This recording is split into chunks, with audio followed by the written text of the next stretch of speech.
दोस्तों बोलते हैं ना माइनिंग करना है, तो माइनिंग क्या है वो दिखा रहा हूँ।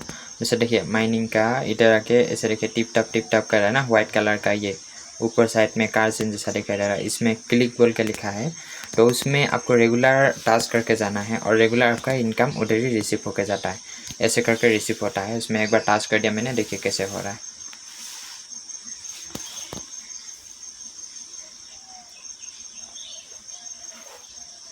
तो मेरा माइनिंग आज का कंप्लीट हुआ है और इनकम रिसीव हुआ है। ऐसे ही रेगुलर आप लोग को भी करके जाना है और ऐसे फ्री इनकम रिसीव होता है। लेकिन आपको किसी दूसरे को रेफर करके भी रेफर इनकम भी आपको लेना है, तो आपको पहले रिसर्च करना पड़ेगा, तब जाके आपका मतलब रेफर का लिंक ओपन होता है और दूसरा लोग भी आपके लिंक से ज्वाइन हो सकता है, नहीं तो आपके लिंक से ज्वाइन नहीं हो सकते हैं जब तक आप रिसर्च नहीं करते। रिसर्च के बारे में बताया था, बहुत अच्छा एप्लीकेशन है, सब लोग इसका ज़रूर फ़ायदा उठाइए।